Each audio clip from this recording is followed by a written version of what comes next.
Hello, I see it's the true Psy faithful that are here today, on this, to talk about this thing that has very little crossover with fans of my channel, that I just happen to like. Hello, everybody. As you can see, we've got Giancarlo on screen. You guys called it, he's back. Gus Fring is back. Our good buddy Giancarlo Esposito. So, I do love how Stan Edgar is really, like, a more, like, gives no shit version of Gus. He continues to kind of be that. But Giancarlo is a good enough actor that they feel like two different people. You know? So, this episode was definitely better than the first two. I still have problems, though. And I'm noticing, like, a lot of weird scene placement and a lot of weird ADR, and I'm like, did they change a lot of things in editing? Were they more focused on the camps at first and then decided that was a terrible idea, and so they rearranged a bunch of shit and, like, filmed more for the ending? I'm kind of, like, getting the feeling something like that happened. And thank you for the gifted sub, Shark Jumping Walrus. If you get hit by the gifted sub fairy today by being the Psy faithful and coming to a stream nobody gives a shit about, you can go to Discord, go to connections, connect your Discord and your YouTube. It should dump you right in there. I'm gonna point out a couple of, at least one place where I really noticed it, and I'm just kind of like, you know, this is me, this is how I watch shows. I'm not just paying attention to the story, I'm paying attention to, like, the production and the technical aspects of it. I can't help it, I can't turn it off. That's what's happening. So I think we'll go through the, episode bit by bit. Like we always do. They are making a lot of callbacks to Season 1, which I enjoy. Some seem a little more performative than others. Yeah, I had to start with Giancarlo on his $500 Siggy there. So we'll just yay Granny Friday. No, it's not Friday yet. This is not the Friday stream. This is my The Boys stream, because I'm doing episode discussions about that right now. Yes, well, it's airing anyway. The episode discussion streams are just whatever I happen to be actually watching as it comes out at the time. They're not really planned as a regular thing. And also, the Voxtech patented Scramble worked very well last time. I've adjusted it a little bit because it was a little too dark for live action footage. So I've adjusted it a bit. Hopefully I will still be safe. Actually, I should probably turn the main sound down, because I have it feeding directly from Chrome and scrambled sound as well. So I didn't get any content IDs at all. So yeah, no soup zombies. You were off on that one. It's power scaling is the answer. So we open up in Russia. These guys are coming into a house they think is a FBI black site. A mysterious soup is murdering them all while a Russian version of My Generation plays.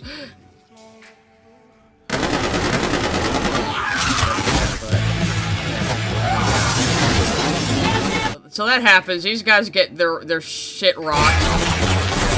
And it's Ryan! Surprise of all surprises. So, Ryan's been hiding out in Russia after killing Mallory last season in a fit of rage. So, thing with Ryan is they have never known what to do with this kid. The entire show, they have not known what to do with this character. You know, and here's another reason why we needed a 1-year time skip. He's, like, nearly a grown man now. So, I don't know, like, I guess it would just be your instinct to shoot, right? So the Russian guy's like, please, I have a family. I love Imagine Dragons. trying to appeal to his Americanness. And Ryan's like, nobody can know I was here, and kills him. So he's kind of pulling a Starlight right now, where, like, I have to do the hard things to, I don't know, to survive long enough to do good. Stuff like that. Jeez. I'm sorry. No one can know I was here. Yeah. I feel like they've gone back and forth on Ryan too many goddamn times for my taste, though. It's like, are we going to raise him to be Superman and actually defeat Homelander? Or is he gonna turn evil too? Like, they keep going back and forth, back and forth. They cannot decide what to do with this kid. I hope they at least do something interesting with him. I don't hate him. I don't hate his role in the show, but it just feels like they didn't know where to go with him. And since Miss Jasmine doesn't follow the show, if you don't know, Ryan is Homelander's son, but he's Homelander's son because, Homelander raped Butcher's wife, and that's why Butcher hates him and wants to kill him. So, Ryan was the product of that, and he was kept secret for many years. And Becca was alive, Butcher's wife, and then she got accidentally killed by Ryan when he was zapping Stormfront in Season 2. So, yeah. So, like, I don't totally hate... I mean, I don't hate the character, but it just... The writing has been so uneven. You know, I can't care. And then we get this little bit of a funny scene where they quickly rehabilitate Soldier Boy's image by saying he was helping the Russians all this time because we like Russia now, right? So they're making fun of conservatives suddenly liking Russia. Firecracker has a pretty funny line here, and so does the Deep, actually. And they keep using, like, these pictures of Starlight, like, getting ice cream and having Gucci bags to, like, probably from when she was in the 7, to, like, make her look bad and vain. Who was the real mastermind behind the attack on 7 Tower. There she was. But from the ashes of injustice, Soldier Boy has been reborn, and America deserves the truth. Since 1984, Soldier Boy has been in Russia, working with our friends in the Kremlin to root out those sneaky traitors. She's like, he's been working with the Kremlin to get rid of those sneaky Ukrainian traitors. You know, I was like, okay, I'll give it to you this show. That's pretty funny, because, like, Republicans suddenly love Russia. Like, some younger people might not realize that this is a pretty new fucking development, though. Suddenly we like Russia now. Do you guys, like, remember the Cold War? Where suddenly Russia are friends now? So... And then the Deep has a funny line, too, where he clearly has no idea what he's even talking about. Turns out Russia isn't our enemy. They're a strong, family-first nation who don't put up with trans bathrooms. We're grateful to Soldier Boy. It's like, I don't think he even knows what he's referring to. It's just what he's been told to say. I love when Chase Crawford pulls that face where the Deep thinks he's saying something really, really fucking profound while he's being a complete moron. It's like the funniest face ever. I can't quite get back to the frame. It's not like YouTube. It's harder to get to specific frames. But I just wanted to highlight that as a plus. I thought that was, pretty funny. Yeah, I like Aaron Moriarty as an actor. I don't know if you were here last time, Ichigo, but I was saying, even though Season 4 kind of sucked, her acting against herself as Annie and the Shapeshifter was, like, fucking awesome. She did such a good job. I hope they don't bring back Maeve. I really hope they don't bring back Maeve, because Maeve should have fucking died. I will stand by, like, A-Train, I'll give to you. You could have either killed A-Train or given him a redemption arc. Like, either one is fine. Maeve, you should have fucking killed her. You know? Fuck you. You should have fucking killed her. But one thing I noticed rewatching this today, because I watched it last night and I watched it today, I think what's missing in this season is we don't see the general public a lot. Like, they're talking about all these PR campaigns they're doing, but we don't really see the effect it has on the general public, or what the general public even thinks about all of this, you know, Starlighter terrorist cell bullshit, you know? Like, we really haven't seen, like, the average person much this season, and I think that is part of what feels different. You know, it's been very hyper-focused on our characters, because there is a lot of characters, to be fair. There's a lot of characters to keep track of, so I can see why that aspect gets neglected, but it's kind of like, okay, you're telling me about all these commercials and products and PR campaigns, but I'm not seeing, like, them being effective on the public. Yeah, they're all in the camps. Every single person is in camps now. Yeah. I don't know, like I said, Replica Rabbit, I feel like they kind of just brushed the camps aside because they knew that would be way too cringe and on the nose. You know, they already have the Homelander youth. That's pushing it a lot, you know. We'll get to that part. So then, Homie can't stand even his own dad getting more attention than him and has to ruin it. The camera flashes make him hallucinate again. My boy. Poor sweet boy. Now, he heard this voice when, I think, David Diggs' character is named Our Father or O Father or something like that. that was his soup name. They haven't even given us his real name, so I was gonna call him David Diggs. But when he did his little hypno voice thing when he was preaching, he again heard Madeline's voice and had this epiphanous vision. And I knew I called it. I called it was fucking Madeline's voice, and I even said in the early episodes, I was like, is he gonna have a religious awakening and then want to be bigger than God and Jesus? And I was like, probably not. But woo, did I call it? Did I fucking call it? That is exactly what's going to happen. But first, let's watch this. I feel like I can get away with more. I'm also very proud to say that this great hero is my father. He doesn't like that at all. And Sage is back there like, no. No, why did you just do that? So, Soldier Boy is very unhappy with that because he thinks Homelander's a pussy, in his words. And Jensen Ackles continues to be absolutely fucking hilarious as Soldier Boy. I have really been enjoying him in this role, and I was not a Supernatural fan. I watched like 2 seasons, and like I said before, I didn't even know the show was still on until Death Steel Gate happened, and I was like, what do you fucking mean Supernatural has 15 seasons? What do you mean? What? So, this is the first time I've really seen him acting in a long time, and I do like him as Soldier Boy. Yeah, he's stealing. Well, Soldier Boy stole Valor, too! He wasn't at Normandy and all the other fucking big battles he said he was in. So, or they might have tricked him because he's, you know, kind of stupid, too. But, so, he can't get the approval of his biological daddy, and he never will. So he starts going a little cuckoo bananas. We catch back up with Huey and them. And the scene is just kind of like Netflix explain Stranger Things explaining scene, where Samid, I think his name is, he was Victoria Newman's husband, and Butcher kidnapped him to make the virus, even though they had Frenchie already, but okay, we had to deal with this character. And he just Netflix explains how the virus they made can't attach to V1, which is what Soldier Boy and a bunch of the first generation of soups were injected with. So we're power scaling. Now V1 is the tip-top thing.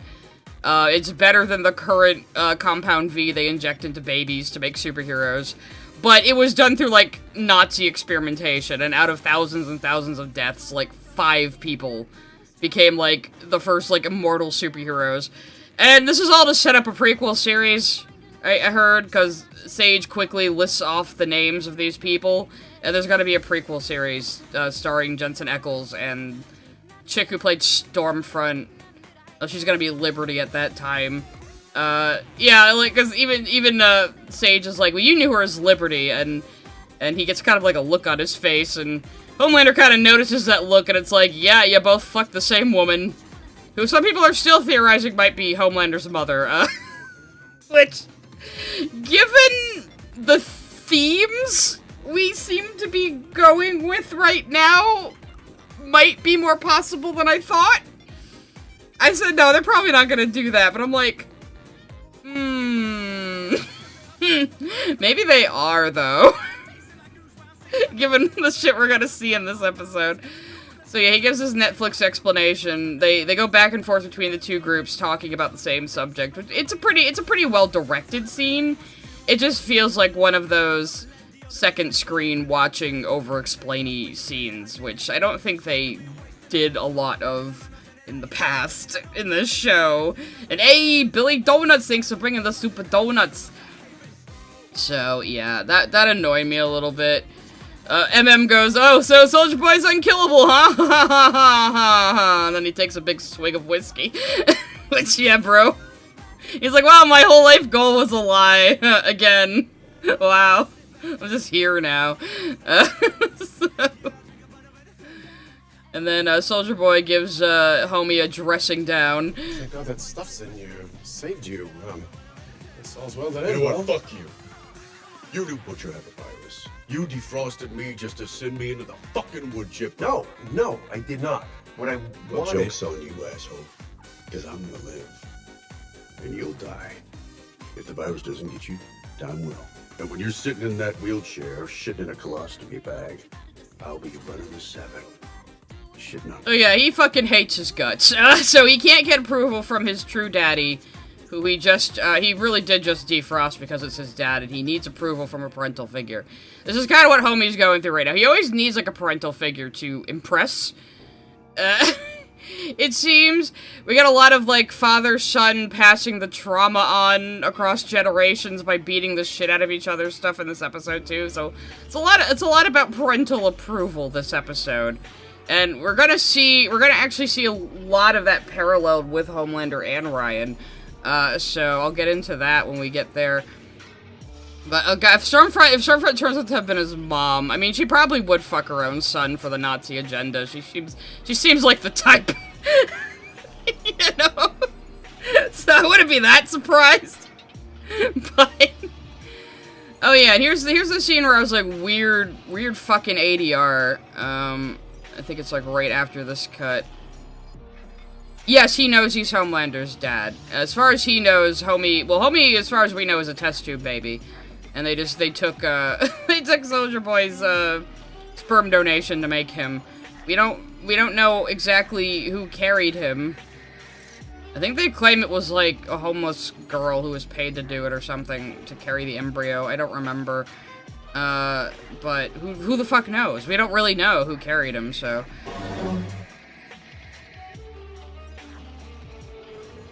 Mademoiselle Annie, are you certain of this?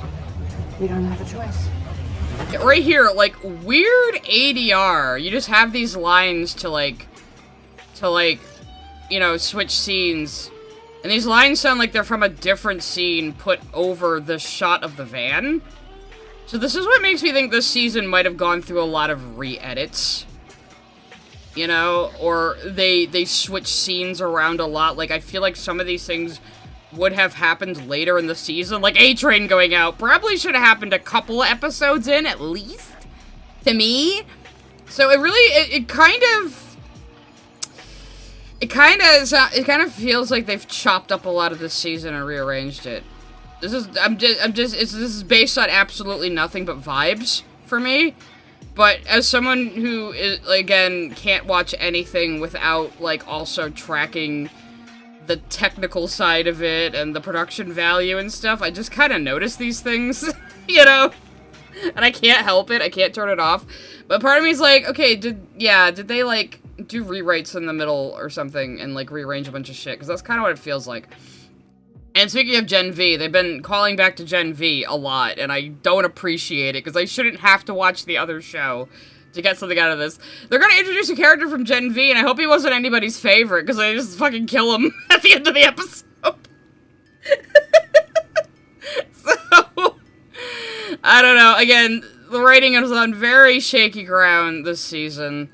So they get to this meeting spot where she's gonna meet, well, I don't remember what Annie actually told them. She just says, I have a source, let's go. And they get to this warehouse. Yeah, She makes some comment about throwing a bunch of dicks if they try the V1.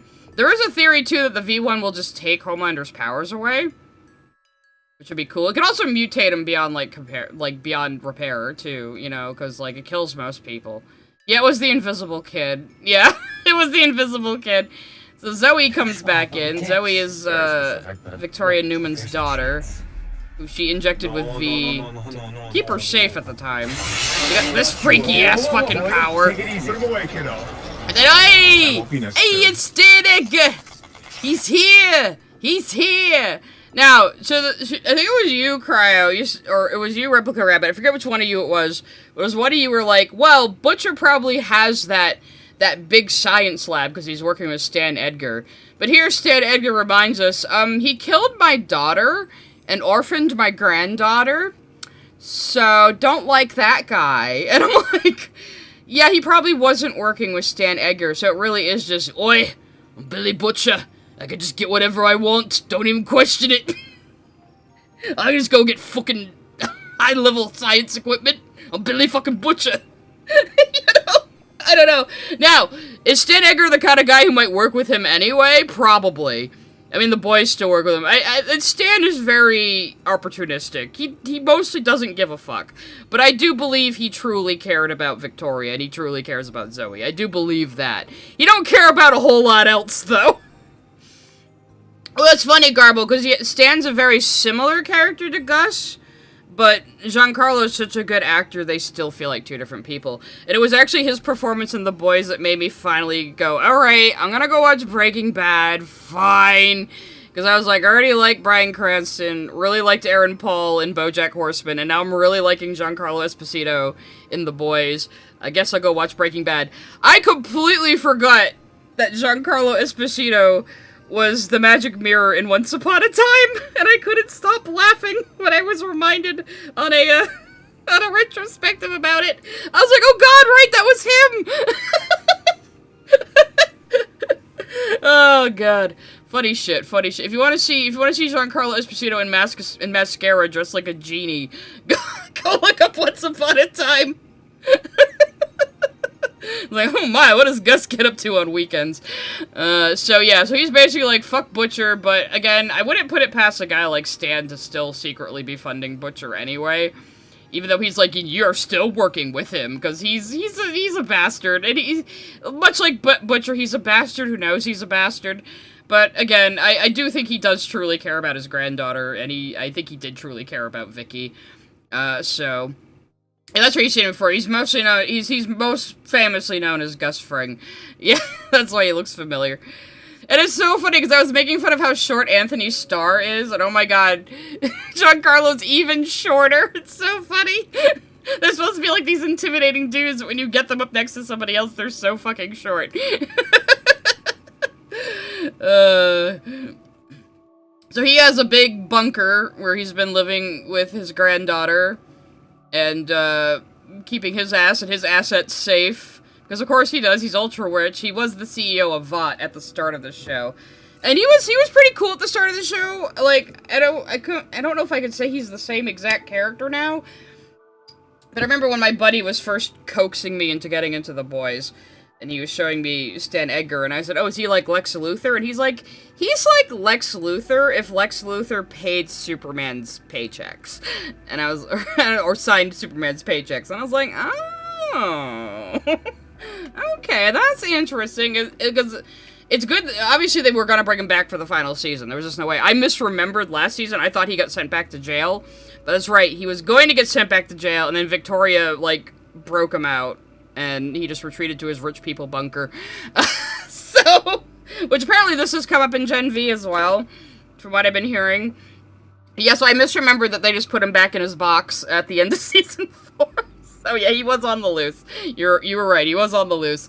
I had forgotten. But yeah, they obviously have to bring him back, because he's like the only person Homelander has never been able to overcome psychologically. And Homelander hasn't seen him in a while. So here comes Stan Edgar back into the picture with a very unstable Homelander. And it's like, are you still gonna be able to control him with your disappointing dad looks? I don't know. It's a little... Yeah, so we meet Maverick, who is Translucent's son, and I guess inherited the powers. We have established that kids can inherit powers, so he's just an invisible guy. The effects they do for the Invisible Man bit are pretty good, I will say, but I feel like this character, this character's from Gen V, and I hope he was nobody's favorite, because they just brought him in as a plot device and then killed him, which is kind of shit. But they did have a little interesting bit where he's been told that Homelander killed his dad. He does not know that Huey killed his dad by detonating a bomb up his ass in the first season. And Huey's kind of feeling a lot of guilt over that and trying to encourage him, like, oh, let go of your anger, bro. I don't want you to go throw yourself into battle to avenge your dad. That would be bad. While not telling him that he's the one who actually killed his dad, even though Annie's, like, super worried he's gonna go, like, tell him because he's a big bleeding heart. And Annie, again, is getting much colder and much more ruthless.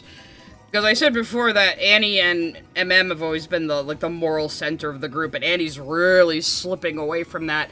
While MM he's still pretty solidly there. He's always been like the rock of the group, even though he still puts up with Butcher's bullshit for some reason. Yeah, Gen V is the spinoff where it's like superhero college. So it's mentioned. I looked up a few things from it and a few scenes from it just to get an idea. All he had to do was shut the fuck up. Well, no, because then what happens later would have still happened to Cryo. So, they're college age, not high school. So they're college aged. So we have another kind of explaining scene. They're gonna go through all of the old research from the founder of Vought, who was a Nazi scientist, to try to figure out if there's a vial of this Gen 1 stuff left, or V1 stuff left, or if they can synthesize it again, because I guess it was so dangerous, Vought destroyed it all, I guess? I don't know, this is our MacGuffin this season, is the V1, and ooh, we can't let Homelander get his hands on that, then he'll be immortal. So this is our MacGuffin this season, which it's fine, it's not a bad goal for the characters to have to work together, but it's just kind of like, it does feel a little like power scaling to me, I'm not gonna lie. Yeah, even Starlight was like, Huey, I know, like, you're a sweet, sweet boy, and I love you for that, but don't. Please don't. And he tries to talk to Zoe, who's like, fuck you, you told me and my mom would be safe. Because he was involved with, well, he wasn't involved with her romantically, though they had a little bit of flirtation. Turns out, the actor for Huey and the actor for Victoria are actually dating in real life, so I guess that makes sense. So she was a little flirty with him. But he had met her daughter and was like, I'm gonna keep you both safe, and then, well, her mom got ripped in half, so she's kinda mad at him. So, yeah, here he goes, he tries to talk to her. What happened to your mom was awful. I didn't know that Butcher was gonna... I didn't mean for her to get hurt. I didn't mean for her to get hurt, but it was also kind of my fault. Also, she was the head popper, so, you know. Promise? You promised. It's like, I'm a teenager now, I'm not fucking forgiving you, father figure, who was in my life for a little bit. To Red River because my dad is probably dead too. Yeah, I know, you got put into Red River, and then they didn't do anything with that. She was at the super orphanage, and then I guess Edgar came and got her out. So, again, they really are... I don't hate Huey's characterization this season. I like that he's kind of the same person he's always been, but he's far less panicky, and he has a lot more conviction in his beliefs. I like where they're going with him, but he's like... He is doing too much. He is doing too much, you're right. So... And it's mostly out of his own guilt, more than anything. So... Jack has... So, and then we have more parental things going on. At Crossover Productions 2395 sent a super chat. The whole explanation of the Vaughn cells and seeing Soldier Boy rise from the dead last episode makes me certain that OG Black Noir ain't dead. Maybe. Cause, I suppose OG Noir could have been a V1 soup. Well, he wasn't mentioned. But, maybe. I guess we'll see.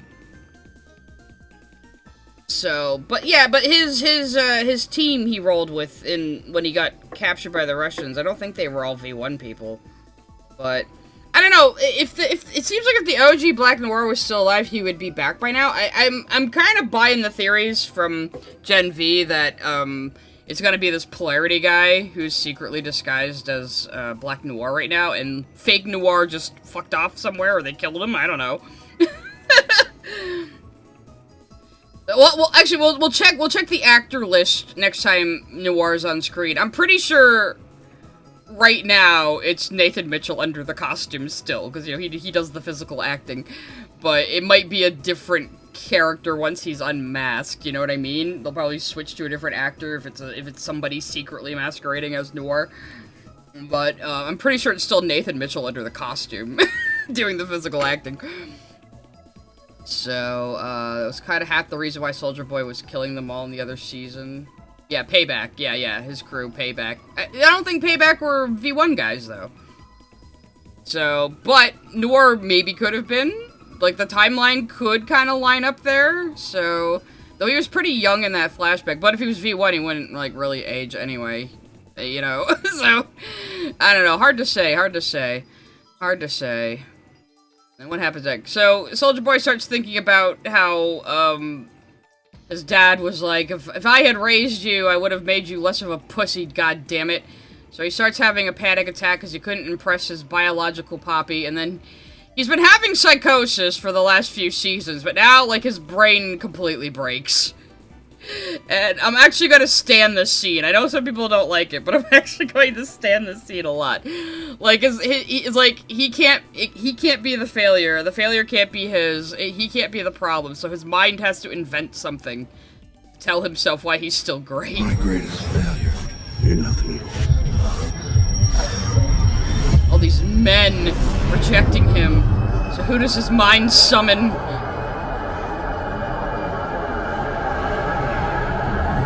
This is so over the top. I fucking love it. I fucking love it. And it's Madeline! It's Madeline from season 1! And I was like, you know what? This is a really funny way to bring her back for the final season. This is a really, really funny way to bring the actor back for the final season. I like it. I approve of this. I think it's great. So basically, he hallucinates his first Dami Mommy from season 1.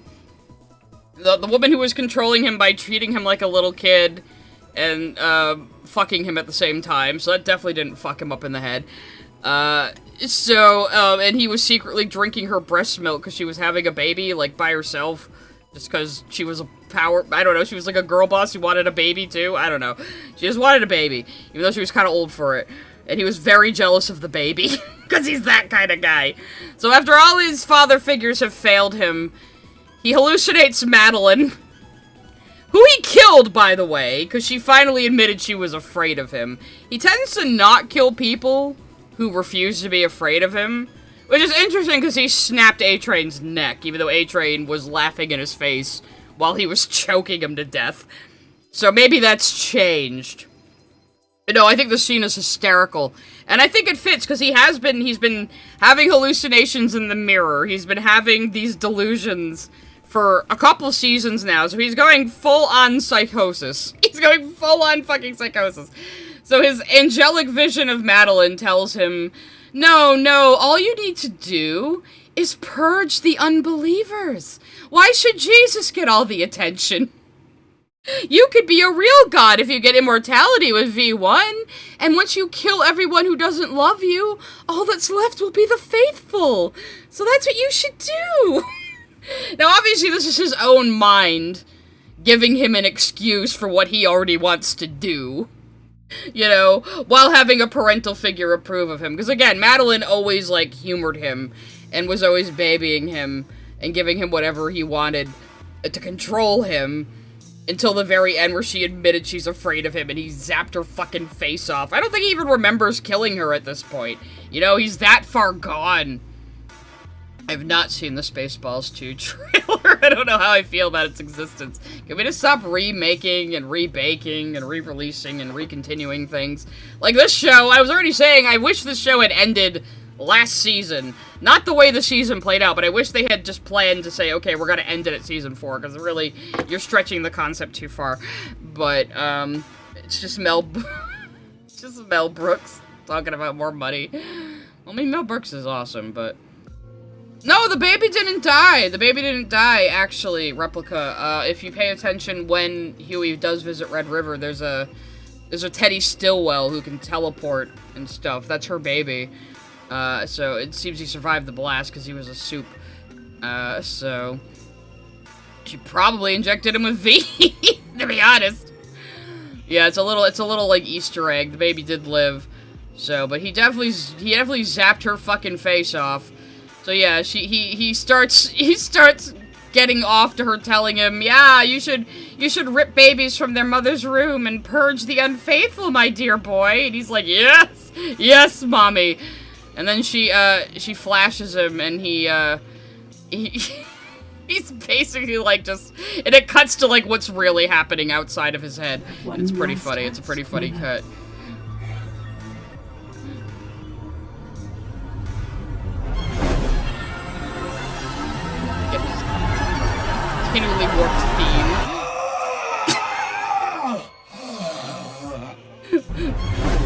Whoops. I didn't mean to fly, so that's a good cut to what's actually going on in reality. Just in case you didn't realize it was a fucking hallucination. So yeah, that's a good cut.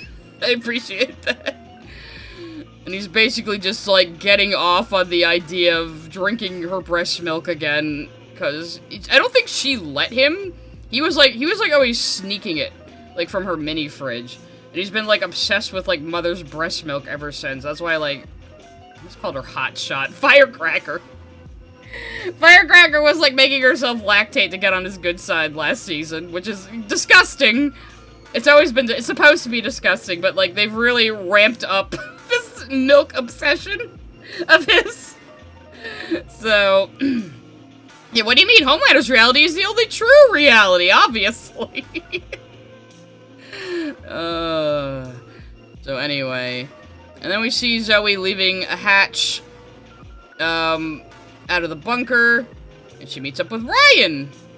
And I kind of like this scene. It seems like they've been kind of like texting each other, and they've kind of become friends, and they're kind of a little sweet on each other. So things would be a little complicated. She's like, we need to kill Butcher because he killed my mom, and he's like, well, Butcher's kind of also my problematic dad figure of a sort, so I'm uncomfortable with that. But I'm gonna say it's because I don't want you to get hurt. So, and then Butcher pops out after she's gone, saying, oh, if you didn't show up, I would have just kidnapped her and just texted you on her phone and made you come here anyway, because I'm a cunt. Even Ryan's like, what the fuck, bro? Well. Ain't this my lucky fucking day. Should buy myself a lotto ticket. Thought you'd still be in touch with your girl. You never hadn't showed? I was planning to next, so text you from a phone and just wait for you to come running, but... There's something about Butcher, like, no matter how big of a dick he is to people, they can't resist him. You know? Even before the superpowers, he is such an unbelievable bastard. And it's going to get even worse this episode. I do appreciate how he always has the fruitiest fucking shirts on under his jackets, though. Good shit. It's good shit.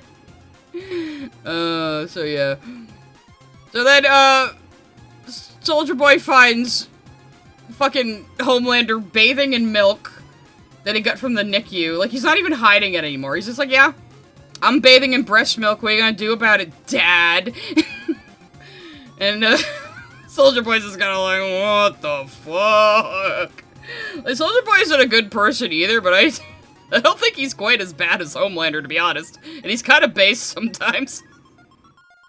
You can't help but kind of like him. So yeah, he's just being he's just gone complete freak mode now. And he's like not even hiding his degeneracy anymore. And so they have an argument. And he's like, Homelander stands up completely naked from the bathtub in like a power move that you see in fucking movies sometimes. We get to see Anthony Starr's ass if you're into that. So he stands up and he's just like, yeah, you can't tell me what to do anymore, Dad. And Soldier Boy's like, yeah, well, I see your gray pubic hair, so there, you fucking freak. Walks away.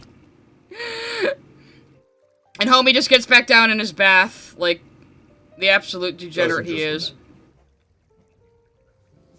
Yeah, I agree, Soldier Boy. Anthony Starr looking like a fucking Greek statue here, good for him. So yeah, he's just like, yep, I'm just gonna do whatever the fuck I want, I'm not even hiding anymore. Yeah, he calls him the softest, wettest boy earlier. I guess now he actually is the wettest boy. Oh god. So yeah, so now he's just like, he's gone mad Caesar, basically. Maybe that's why the fiddle is getting faster. That was not Caesar, but you know what I mean. So then Huey tries to talk to Maverick, who has this kind of clever plot through line of he's constantly, like, putting Axe body spray on, because it reminds him of his dad, because his dad was, like, the main, like, seller of that one. So that actually becomes a plot point later, so he reeks of Axe body spray, that's all you need to know about that. And Eddie's just keeping a close eye on Huey, like, Huey, do not tell him that you killed his dad, Huey, please. So, and again, like I said, Annie's getting, she's getting more ruthless. She is compromising her morals more and more lately, and I definitely think that's going to be important this season, and I kind of like that direction that they're taking her in, because she's gone kind of, like they were even saying early on, like, Annie, you've basically turned into Maeve at this point, and she hasn't really fully. She's not completely apathetic like Maeve was for the longest time. She still cares, but she's trying not to care because it hurts so much to care, because everything's just fucked. She's getting people killed, you know, and she can't handle it. So, and we see her have a little freak out in regards to that at the end of this episode. So, meanwhile, the rest of them are figuring out there's, our next point on the fetch quest for the MacGuffin is this Camp Harmony place where they must have done terrible Nazi experiments on people, and kids and Boy Scouts were found outside there with their rib cages torn open. So there must be something lurking there. So let's go check it out. That'll be fun. So, sure. And then Butcher takes Ryan out to a bar because he's a great influence. It basically takes him out there to say, well, I need you to kill Homelander and kill yourself. Basically, you're a rape baby. If you kill yourself killing Homelander, my revenge is complete. So you just go do that. And he's such an absolute fucking bastard. He's such an absolute fucking man. He tries to sell it to him like, you want to be the first young man to throw your life away in a war, so just go fucking die. But yeah, there's more to it than that, but he's really working Ryan and, like, trying to play out his emotions just to get him to do what he wants, which he's done repeatedly. So, his toxic adoptive father figure. I ain't gonna treat you like a kid no more, alright? You're done with that. Homelander raped your mum. He's gonna burn everything down, and you are the only one who can stop him. Now, normally I don't put no stock in any of that bollocks about destiny, but if anyone's got... I don't believe in destiny, but I'll say it, because you'll believe it, and I can manipulate you into killing my arch enemy and killing yourself. Alright, Savvy. It's like, god damn it, Butcher. You son of a bitch. No. I ain't gonna lie to you, this is not what your mum wanted. Yeah, it's not what his mom wanted. You promised her, as she was dying, that you would protect him. He's done a right piss-up of it so far there, Butcher. Then he gets him a beer to win him over, and slips a tracking device into his pocket. So really, the whole point in bringing him here was to put a tracker on him, too. After telling him, you should just go kill yourself. Save the world. Just fucking kill yourself. So, literally takes his surrogate son out to give him alcohol, put a tracker on him. And damn it, my stream died for a second there. Hang on.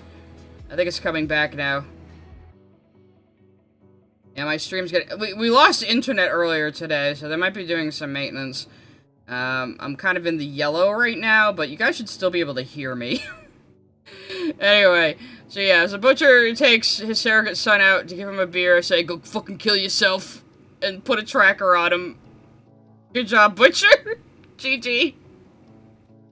Great surrogate father work right there. This poor fucking kid. Again, my criticisms are, like, again, I don't hate Ryan as a character. I actually rather like him, but I feel like the plot just doesn't know what to fucking do with him, you know? And I hope we go somewhere this season. Somewhere decent. And then we cut to fucking the Deep driving a Cybertruck. Because of course he is.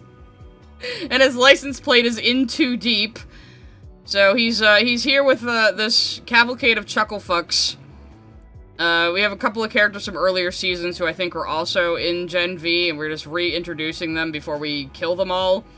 So they got the dog-nosed guy. He's like the guy who can smell good from Attack on Titan, and then the fucking creepy psychic chick, who I thought died at the camps, but I guess not. She was kind of in the lookout tower. I thought they fucking killed her back there, but I guess not. So she's still alive. And, she gives some bullshit monologue about what her backstory is, saying she was born in a sugar bush on a maple farm and married on Ork, the fictional planet from Mork and Mindy. Yeah, and they're just... Deep's like, and Homelander asked you to come? She's like, personally. And, yeah. Well, they die here. Don't they? Pretty sure they did. Yeah, so, well, why do you believe her that Homelander asked her personally after all that bullshit? So, we got his B team established. And then there's this weird fucking conversation between Kimiko and Frenchie I want to talk about. Where they're like, what do you want to do after all this? And he's like, oh, we could become vagabonds. I could be a DJ in every city on the planet. We never settled down anywhere. And she's like, you want that for your kids? And he's like, I don't want fucking kids. And then she suddenly says, well, I do. And it's like, what? You want that for your kids? Of course not. Which is why I would never have any. Yeah, right here I was like, oh fuck, is she gonna be pregnant? Which, it could still be a possibility, but maybe, I don't know. But, You want children? 3. 2 girls and a boy, a house by the water, and maybe a Bernadino. Peace and... okay, where is this fucking personality coming from? At this point, I feel like we've just replaced Kimiko with a completely different character. Like, what is happening? She cannot be this well-adjusted after a year. I mean, I know you guys are saying she learned to talk the way she's talking now from TikTok, but, like, where is this coming from? I wouldn't think she would be this kind of person. Why is she... And like, the last episode, she was the one saying, we need to stick around to potentially die... and have me potentially die from the virus because we've done so much bad in life. This is the only way we can make up for it. And now she's talking about having 3 kids and a Bernadoodle? Like, where is this coming from? I would not think this would be her personality. And I was thinking about it. I was like, they established... well, of course they died in the comics, so they probably are gonna die. But here they're doing this thing like, oh, maybe we won't work out as a romantic couple. And it's like, well, why did you make them a romantic couple in the first place, then? There was literally no reason to. They had this weird little asexual, passionate, intimate, like, familial connection before that wasn't sexual, and it wasn't quite that they were a couple. It was like their own unique connection. And it was like, that was so much more interesting than what you're doing with them now. Now you're just giving them normal, like, couple problems? The fucking French ex-assassin and the girl who could tear people apart with her bare fucking hands and was a child soldier in the Philippines? Now you're just giving them, like, normal couple problems like they're 2 average people? Like, what is happening? It's like they've completely forgotten who these characters are. Yeah.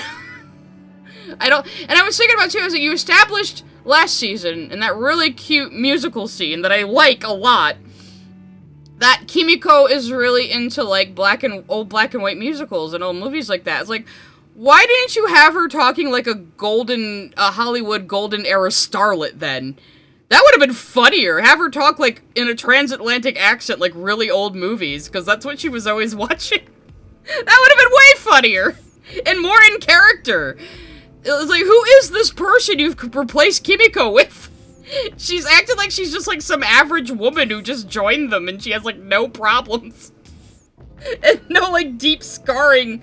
Like she was silent for years from being a fucking child soldier. Like,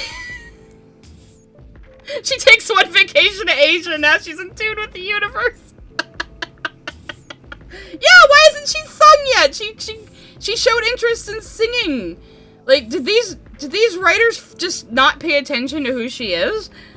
You know, yeah, she should be talking like an old-time starlet in sort of a transatlantic accent. You know? That would be funny as fuck. Yeah, maybe she watches Has Been Hotel. mean, they keep joking she's watching a lot of porn, but it's just like, haha, Kimiko watches porn now, and it's like, what's the fucking joke? Like, again, it's like you forgot who this character is entirely. I do not, and I liked Frenchie and Kimiko in the early seasons. I liked their weird little connection. And it's kind of like, okay, now you just turned them into like a normal straight couple and they're boring. What are you doing? You know?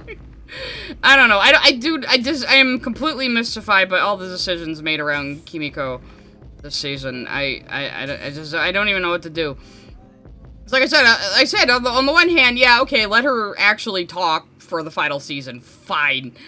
That's, you know, reasonable. Let the actor actually get voice lines for once. But it's like, what are you even doing with her?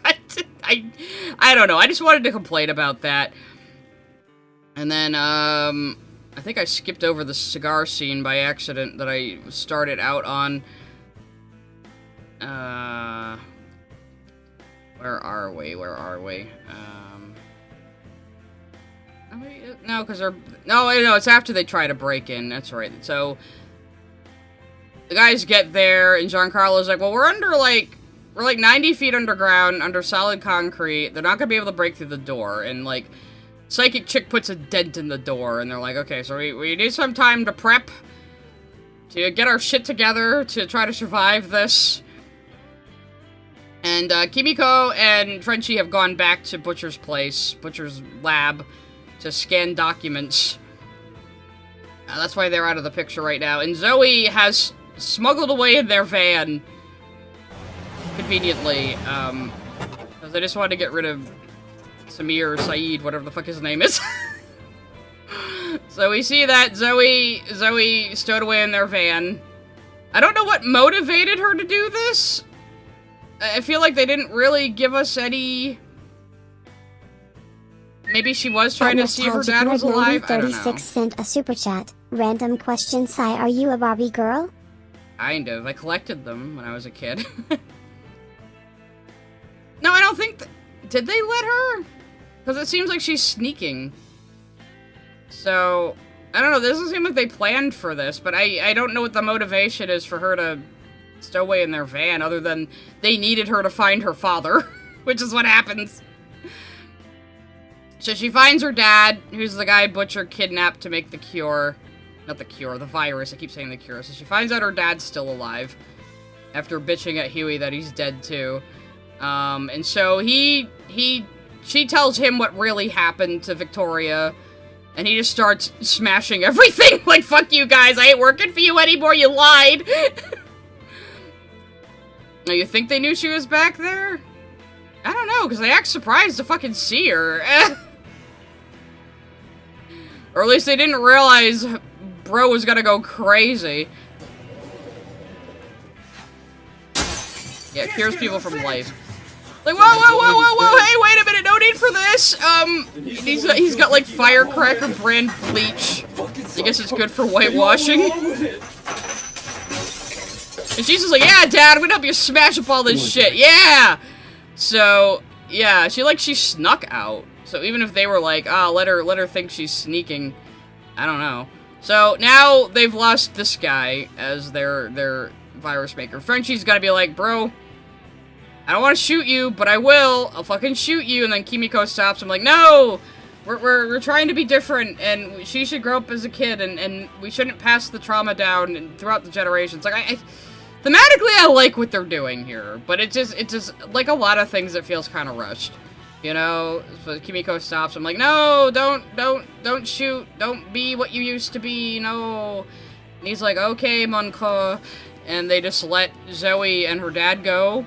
So Frenchie is now the guy who's gonna be making the virus, which he should have just been in the first place. But I guess he's gonna get something to do, finally. Yeah, like, at this point, she's not gonna grow up normal, Kimiko. Like, I guess Kimiko's like, well, I was a child soldier, and I didn't talk for, like, 10 years. Look how I turned out. I'm fine! She could be well-adjusted. I'm a completely different character now. So they fuck off. I don't know if they're fucking off out of the story, and they just wanted to wrap up this plot thread. That's kind of what I'm feeling, but I don't know. Maybe it'll be important later. Who knows? So we just know that these two are now on the loose. They're not gonna go back to Stan, though, because Stan's bunker gets broken into. So, he sees that Zoe left. So he knows she's not there. They start getting out the weapons, and MM finds he's got some, like, $500 Cuban cigars. So the two of them just start smoking together. Which is pretty based. Like, yeah, you know, might die. Might as well. Even though these guys are, like, should be arch enemies.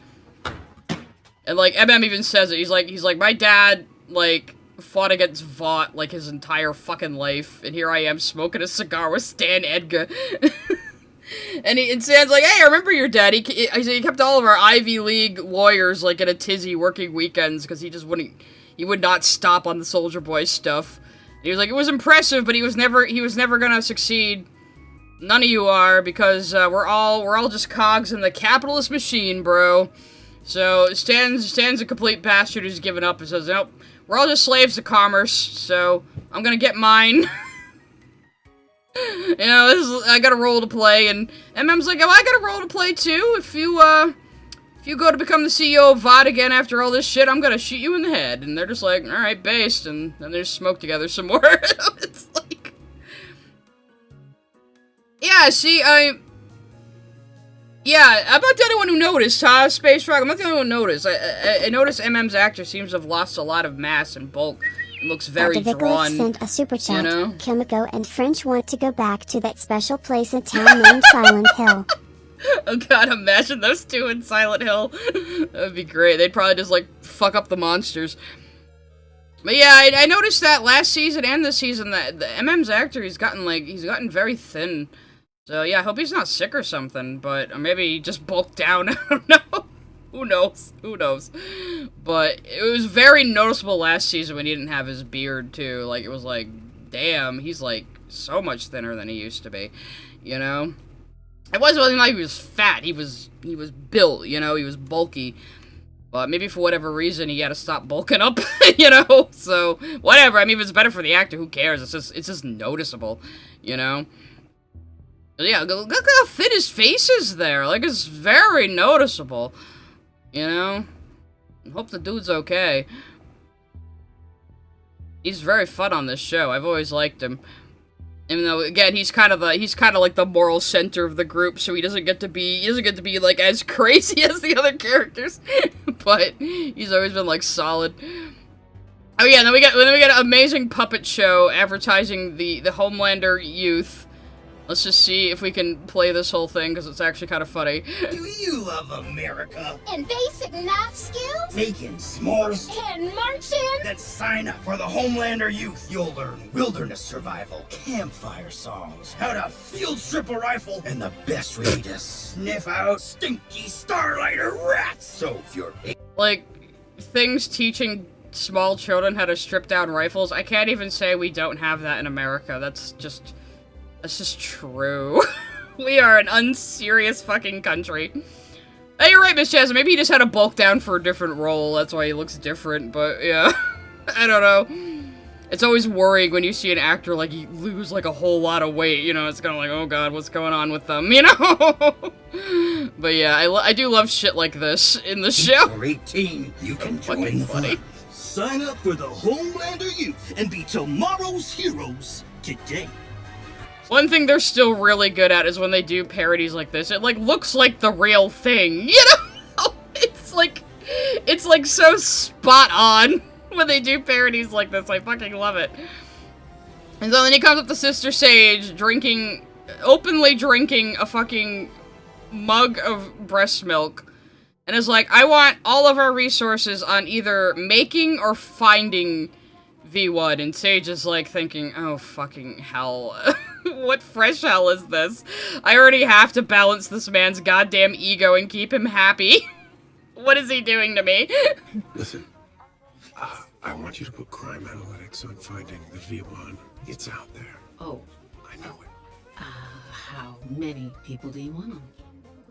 Everyone.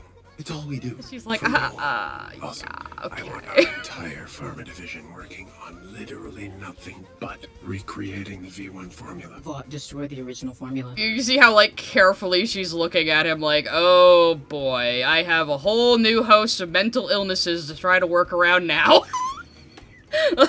Like, she can see it in his eyes, like, oh boy, he's around the bend this time. From now on.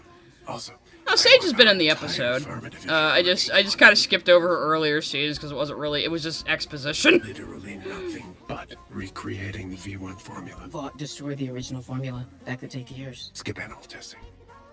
We have camps full of criminals. Just start using them. Like, oh, okay, we're doing this now. All right, okay. And then she notices the breast milk, and she's just like, okay, calculating all of the bullshit I'm gonna have to put up with now. I like this actor because she can say a lot with just a facial expression, you know? This is wonderful. He's like, oh, good, this is just fucking-tastic. And then here comes Firecracker. Howdy, boss. What are you drinking? So she notices he's got the breast milk, so he doesn't need her for anything anymore. Like, he doesn't find her attractive. The only leg up she had on him was the whole, like, breast milk thing, so now she doesn't even have that. So she also recalculates her plans. She looks at Soldier Boy and she goes, I'm gonna fuck his dad. So that's exactly what fucking happens. These two start flirting over guns. It's a very, very, very funny scene. And I actually really like their dynamic. And it's funny because Soldier Boy usually goes for much older women. Like, he likes women his own age, who are old and wrinkly, basically.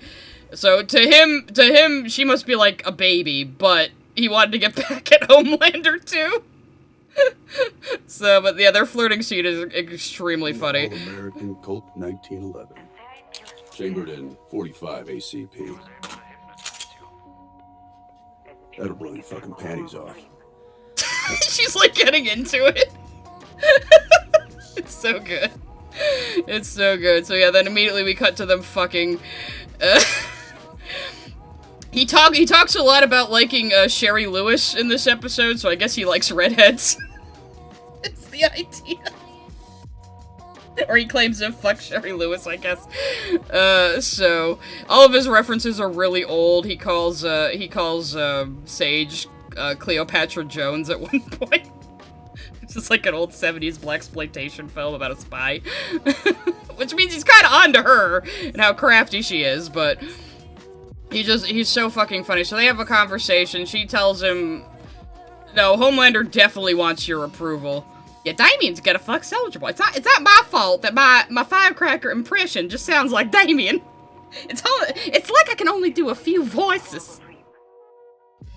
So, I actually really like these two together. I didn't even think about it until they started flirting, and I was like, you know what, actually, I kind of ship it. It's funny as fuck. And I have enjoyed Firecracker as a character. She's just not one of my favorites, but I think the actor really is underappreciated in how fucking funny she is. So, they have a little conversation about how, nope, she never fucked Homelander, nope. And he was like, I was kind of just doing this to get back at him, but, you know, you're kind of, you know. So, and he talks about having a threesome with Gary Busey at the end. Fucker I've ever known. And I've had a threesome with Gary Busey. Oof.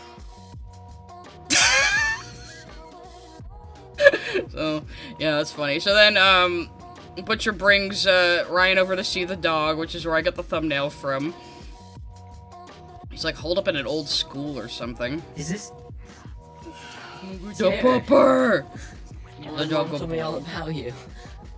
You boy. I was surprised they brought the dog back. Does he still hump everything? Gentleman of his age. Well, he does his best. I just like seeing a dog getting pets.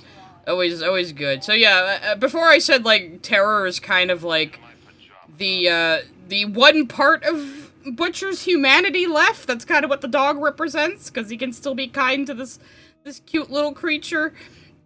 I don't know if it's the same dog actor as before. I imagine not, but all this dog has to do is lay there and get pets. best dog acting job ever. Speaking of dogs, you might be able to hear mine right now.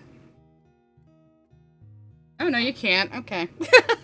My window's open. I thought you might be able to. Maybe when I talk, you can. So Kimiko sees Ryan is there, but then they have to tell Butcher that the whole lab got destroyed, and she's like, we let them go, because fuck you, Butcher, and Frenchie's like, I will not make more of the virus if you hurt her, oui. So Frenchie finally has something to do this season. He's gonna make the virus again.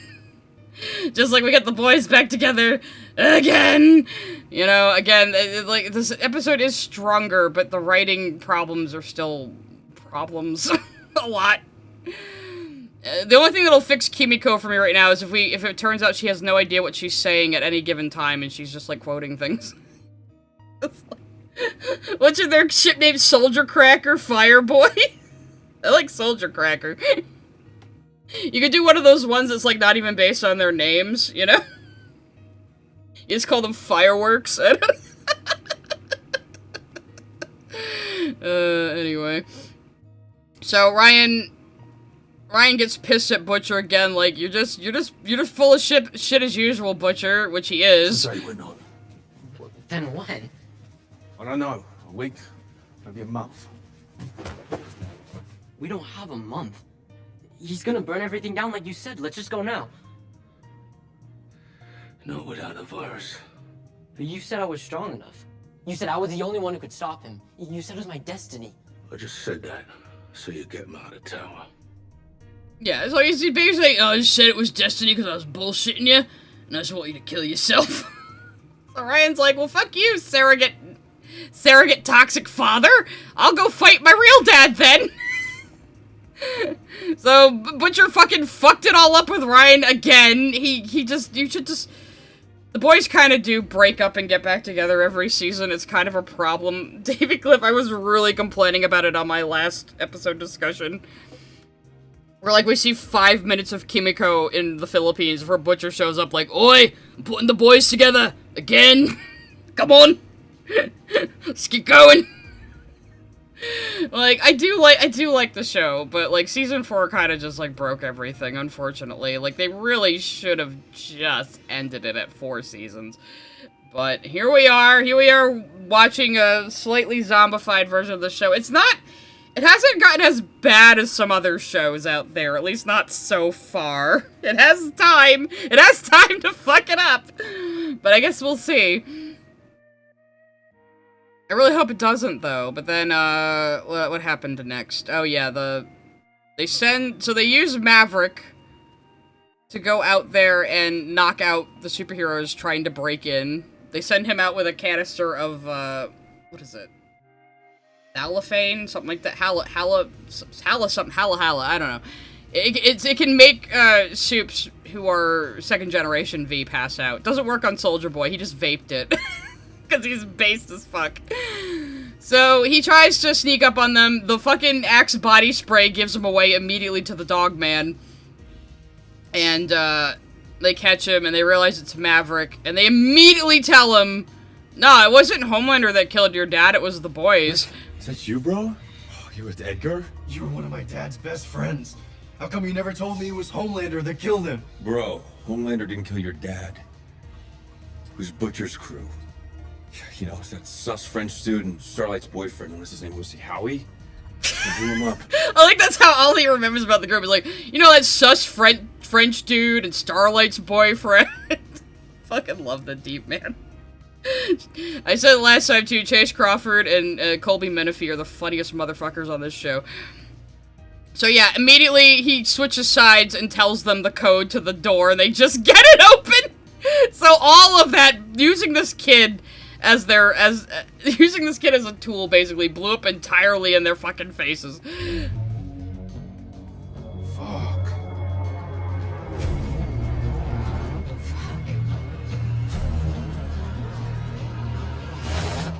Fuck. Yep. So, you just made your situation infinitely worse, guys. GG. They did put out a whole podcast, episode, Garbo, on YouTube, on the VOT International YouTube, so there's like a 17-minute version of that Manhandled podcast. It's really funny. At one point, he's like, that's what we do here. Boys to Men isn't just a fantastic R&B group, it's my calling. Good shit. So everybody panics. They go for the Giancarlo Esposito, F Bob, you just know you're cooked. They all try to get out the back way, and of course, Edgar's a rat bastard. It's like, bye kids! He looks so fucking smug here. He's like, toodaloo. And then he immediately gets kidnapped by fucking Black Noir. So, didn't really work out for him either. Luckily, they're gonna keep him alive because obviously they want to bring him to Homelander. So Noir brings him out. Look how fucking short Giancarlo Esposito is. Oh my god. He's such a manlet. I love it. So, Deep does some bullshit here, though. Robocop. Calls him Brobocop. They stick him in the Cybertruck, a fate worse than death. Noir gets in. Then he takes the Halophane canister and just kind of chucks it in there to knock out both Noir and Edgar. And at first I was like, the fuck is Deep doing? I thought he was gonna unmask Noir and be like, bro, you're not my bro! You know, because like Noir hasn't been talking to him. He thinks it's the same like actor guy. He got the job, and he's just being really method now. But it's probably a different person. So I thought, oh, is the Deep actually being smart and he's gonna unmask Noir and figure out it's not the same guy? No, he's not that smart. The Deep is never smart. He's just fucking over his bro. Sorry, bro. Don't hate the player, hate the game. So, yeah, he he just fucked over his bro. So he could be the one to bring Stan Edgar to Homelander and get back in his good graces. Because you remember, last time, Homelander thought Soldier Boy was dead, and Deadass told Deep it should have been you. Which it should have. No, I don't think the Deep's ever gonna get a redemption arc. They already gave one to A-Train. There's no way they're giving one to the Deep, you know? The Deep is just eating shit forever. I think the only reason Deep is still around is because Chase Crawford is so fucking funny. You know? Like, if it was any other actor, I think they probably would have killed him off already. But Chase Crawford is just so fucking goddamn It's like Colby Menifee. Actually failed upward to Vice President of the United States because Colby Menifee is so fucking funny, they just wanted to keep her character around. And I'm for that. I'm for, like, yeah, if you have a good actor who's enjoyable, yeah, find reasons to keep them around, you know? Sure.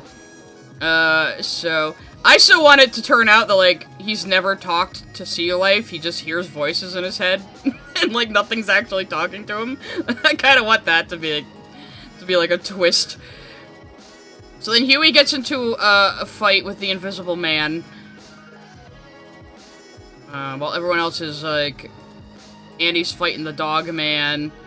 What the fuck MM is doing. But Huey gets into an invisible fight. And it's actually a really well-staged fight, I'll give them that. Look, with Translucent, someone murdered my girlfriend. Not your dad, but still, I was... Because here it's not really Huey's acting against nobody. And I felt all this hate, and I'm sorry. I shouldn't have done it, it's not the answer. It's the only answer, motherfucker! So, Jack Quaid does a lot of really good physical acting here. Just fighting against an invisible person. And of course it calls back to the Translucent fight in Season 1. He, like, pushed him at one point. He did, like, a really good mime push. You know? I was just very impressed with his physical acting here. I always want to give the actors props. Is that why you were telling me all that weird shit? It wasn't easy to make that look good. You're right, it was me. It was me. I mean, cold comfort, but I killed my dad, too. Fucking psycho! Just wait. A little out of context there, Huey, but... It's cold comfort, I killed my dad, too. You fucking psycho! And then Huey's unbelievably bullshit plot armor comes back.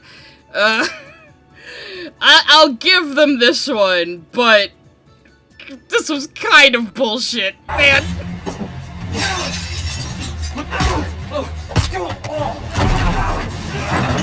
Also, Huey should be like, he's not a soup. He should be way more injured from this. He should have broken an arm or something. Psychic chick who can explode people comes in.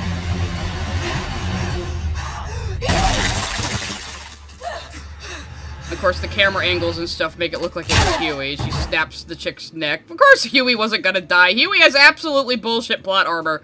So, yeah, Maverick was in the way. And, Psychic Chick didn't know he was there and exploded him instead of Huey. So, but like I said, I hope Maverick wasn't anybody's favorite character from Gen V. They bring him in, use him as a plot device, and then just fucking kill him because Huey has stronger plot armor. Like, it's well shot and everything, but I'm like, dude, this is such fucking bullshit. Come on. Come on, but it does make Annie kind of lose her mind a little bit. And Aaron Moriarty's acting here is really good. There's Maverick. But you know, Huey does have to get covered in blood at least once per season. It's kind of a rule. She got Maverick.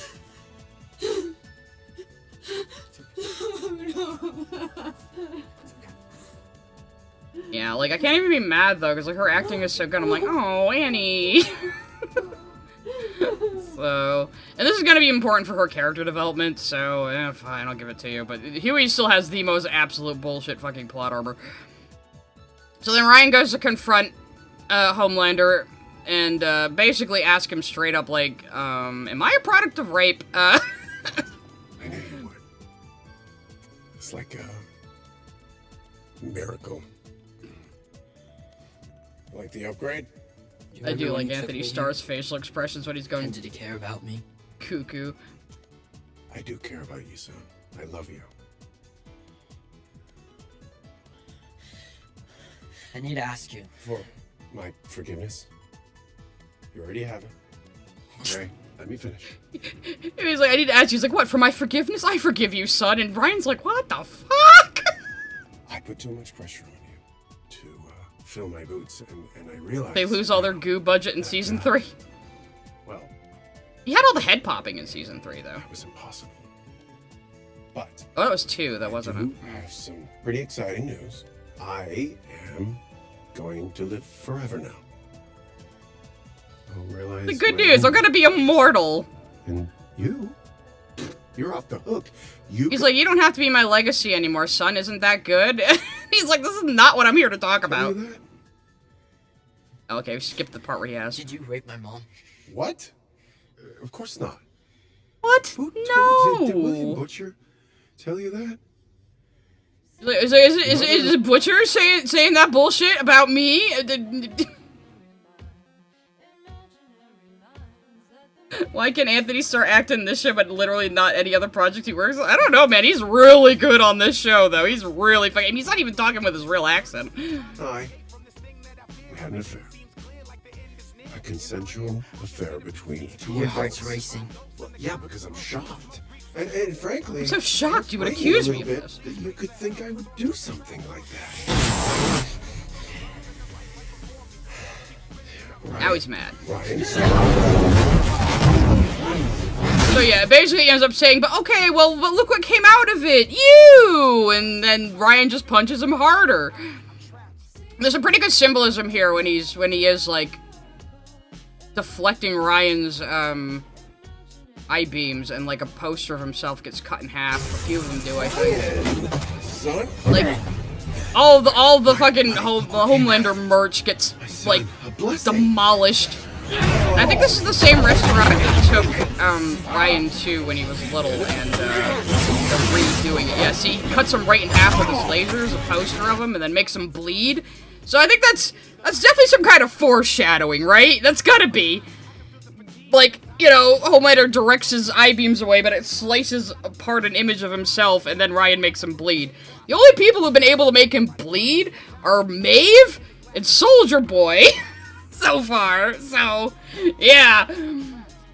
But yeah, it's the same restaurant he took him out to with Stormfront, but it's going from Votland to, like, this Homelander cafe, so... But unfortunately, Ryan does get his ass fucking beat, and this was the spoiler I saw on fucking YouTube before I saw the episode. And homie, like, he says, "my dear sweet boy" to him, like his Madeline hallucination, and then beats the ever-living shit out of him. Yeah, Invincible style. Getting trounced by your own dad. Yeah, kinda Invincible coded. Think, Ryan, think! What will I have in 500 years? You'll be dead. My sweet, sweet boy. Yeah, creepy as fuck. And he's like, whoa, he's more weirded out by that than the beating he's about to get. And this is filmed very interestingly. Because, like, he pulls back his hand and he kind of waits. And it's almost like the audience and him are expecting somebody to come in and grab his arm at some point. But then it never happens. And he just keeps beating this poor kid. Like, yeah, you expect someone to come in and grab his arm, but nope. Nobody is coming to save Ryan. The last thread in his brain being put to rest. I don't know. So then, MM sums up the events for us for your second screen watchers. They know Ryan's off. They're all... I guess they're just talking about what they're gonna do. What did they talk about here? Ripped open. MM's just like, I'm just smoking all these cigars. He took them all. Based. The files are no longer redacted? Okay. Yeah, so they're like, okay, we're going to this Camp Harmony place next. That's the next part on our MacGuffin train. And in this scene, where he's just... After beating the shit out of his son... So after rejecting his father, rejecting his son... Seeing a hallucinatory vision of his mommy-dommy from season 1. He's looking at a picture of himself crossing the river in place of George Washington. Kind of out of it. Kind of summarizing where all the characters are at the end of this episode. Annie has a little freak out here. She's basically like... If I lost you, I'd fall apart. This is so much easier to do on my own. Oh my god. And then she just kind of flies off.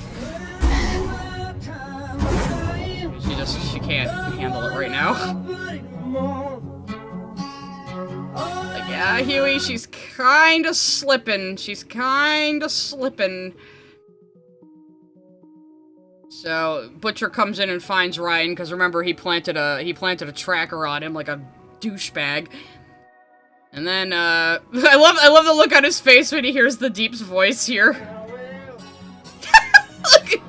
Definitely the reaction most people would have to realizing the Deep is there. We get that again. Where's the end of this shot? Oh, hang on. I want to go back a little bit. Like, ugh. This fucking guy. This fucking guy. But then he sees what the Deep has brought for him.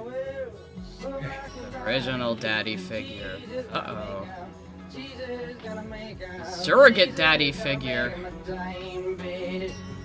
I guess he maybe sees this as a miracle? Maybe he's still kind of out of it? I don't know, but it seems like we're having a similar arc with, Homie and Ryan here, where they've been rejected by their biological father, but they have this very toxic surrogate father on the side as well, who has a pretty good psychological hold over them. So, you know, for Homelander, it's Stan, and for Ryan, it's Butcher. Neither one are a good option. Unfortunately. Yes, yeah, Annie can fly now. She figured out she can use her electricity stuff to power flight. I think she get it from sunlight? I think she figured out she can use sunlight. It's usually electrical lights with her, but yeah, she can... I think she learned to fly in season... 2?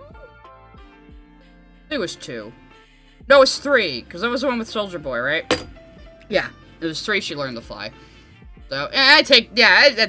I accept that she can fly now. I don't find that a unjustifiable power increase. So then we get this creepy fucking scene. So we see that Ryan's still alive. That's also important, but you couldn't have thought they were actually gonna fucking kill Ryan. Come on, you know. So Ryan's still alive. Butcher finds him. More importantly, we have this creepy fucking scene with Homie and Stan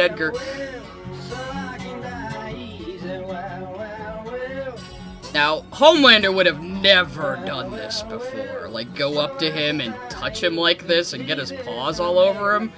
Like, this is... Because before his relationship with Stan, he was always trying to impress Stan like a surrogate father. And Stan was never impressed with him, never intimidated by him, never scared of him. So he could not get to this guy. Yeah, Stan is his true father. Absolutely.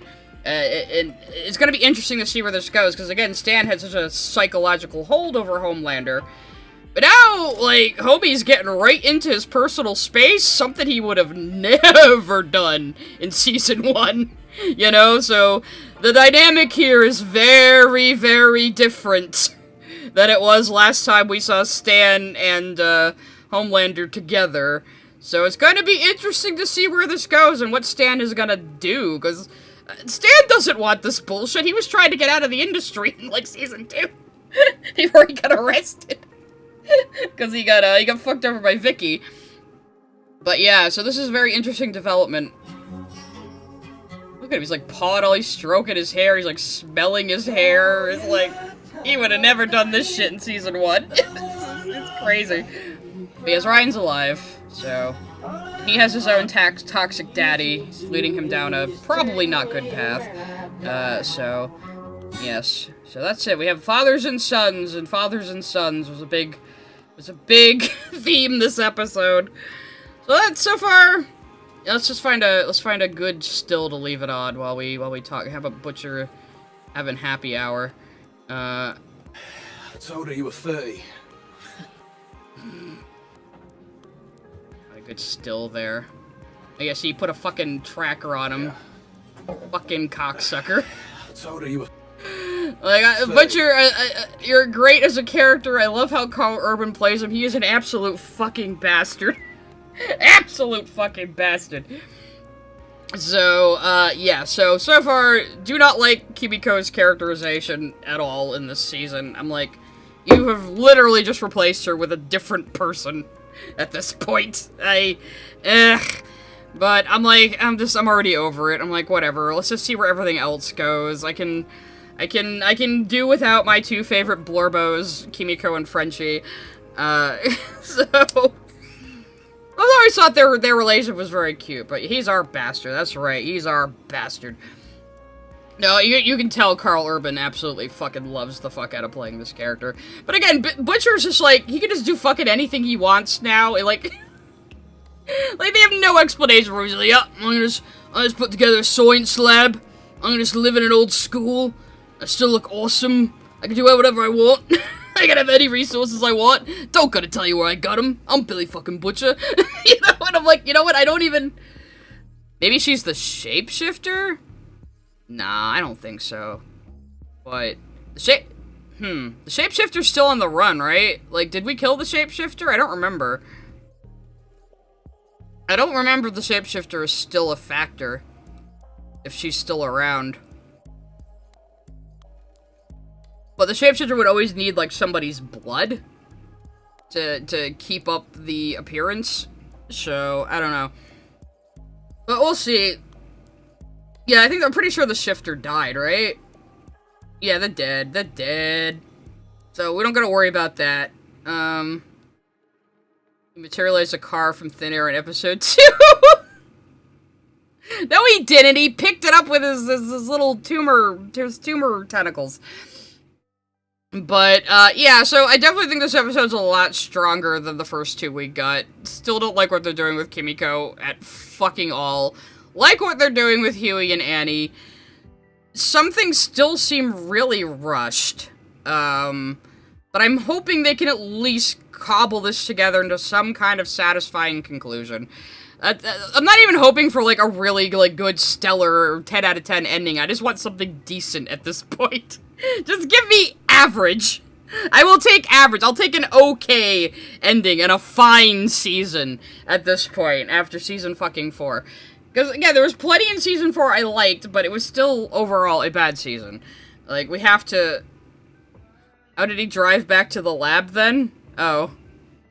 Good point. Yeah, we're really not keeping track of where people are, or how long travel distances are in this season, are we? We're just not keeping track of any of that. And it's sloppy, I guess I could say. It's just really, like, it's not noticeable when you're watching it, but when you think about it later, it's like, yeah, this is pretty sloppy. I do feel like the season got heavily re-edited. Again, I can't point to anything beyond vibes for that. But I feel like it's like maybe they had a different plot, changed it midway through production, and have just cobbled together scenes from, like, the old version. I mean, that's kind of what it feels like. Because, again, they just got rid of the camps immediately after setting that up last season. They just fucking wouldn't know that was a dumb idea. We're getting rid of that. And then they killed off A-Train far too early, I feel. Like, I'm not mad that he died, but it's like, I feel like that should have been, like, episode 4 or something, and we should have gotten the second half of his redemption arc. Like, you only did half the work on him, honestly. I felt like he was set up to begin a redemption arc at the end of season 4, not that that was his entire redemption arc. And he ended in a good place, but it's like, I still feel like we're missing something in between here, you know? It's just, yeah, sloppy is a good word for it. It's just kind of sloppy. But, I don't even want to say it's better than Season 4 so far, though, because Season 4 still had a lot of good shit in it, and introduced Sister Sage, who's my wife. But, yeah, so, I don't know, I guess I'm feeling a little more optimistic now about it at least ending on a decent note, but I'll be the first screaming and yelling if it ends in a retarded way. We still haven't seen the other Winchester brother. He's gonna be showing up at some point. I know that. So I guess we'll just see what happens, but that was really my only thoughts on it. I mostly wanted to complain about the Kimiko and Frenchie scene about, oh, maybe we're not a compatible romantic couple because we have different opinions on having kids, and it's like, is this really where you want to go with these characters, is giving them, like, bog standard ass couple problems when they're, like, some of the weirdest people in the world, and their cute little wholesome platonic, like, non-sexual romance was, like, far more enjoyable than whatever you're doing with them now. So, yeah, I don't know. I just don't know. So that's my biggest problem so far, because I really liked Kimiko as a character. And it's like, it just feels like she's been replaced with a complete— Yes! The other Winchester brother's going to appear, Miss Jasmine, because Eric Kripke, the guy who's the showrunner, was the showrunner of Supernatural. So he snuck both Winchesters in, the goddamn son of a bitch. I could see Kimiko and Frenchie being sacrificed for emotional heart pulls, yeah. But again, Kimiko and Frenchie got killed off in the comic too, so I always knew that would be a possibility, that the Butcher would end up killing them both, because that's what he does in the comic. So, is Ryan the weird kid that the Winchesters raised? Yeah, when you're out of ideas and have to pad things out. And yeah, really, the series has been padded out too far. And I even was saying that before. Like, after Season 3, I was like, I really, really hope Season 4 will be the last season. And then when I heard it wasn't going to be, I was like, it's gonna have seasonal rot, isn't it? And it does. It does have seasonal rot. But it's not, like, it's not unwatchable, you know? And I'm still enjoying the characters. There's still things that made me laugh out loud. You know, I gave a little ooh when Stan Edgar, like, fucked them over. And when they were escaping the bunker, you know, I'm still enjoying myself with it. But it still isn't the show it was, unfortunately. I do highly recommend the first 2 seasons if you are interested in this, because those are fun as fuck. Even though the fight scenes in the first season are not great. They're not great, but they're fine. Maybe I'll go back and rewatch the series at some point, because I have seen the early seasons, like, twice, because I rewatched it with my friend a while ago. But I think I'm going to wrap it up there. That was a nice little episode discussion. Thank you, the Cybees faithful who came to this. You all support me 100% all the time, anything I do, obviously. Or you're actually interested in the show. I will be doing Spirit Science tomorrow. So you guys can look forward to that around 6 o'clock. EST, and then on Saturday, I'm actually going to have a birthday stream. I usually stream on my birthday every year, and we just kind of fuck around. So we'll be doing that on Saturday. I might make that the ancient memes stream, where we just look over, like, ancient internet memes. I think that'd be fun. So, anyway, I will catch you guys next time. Thanks for your supers, and thanks for stopping by.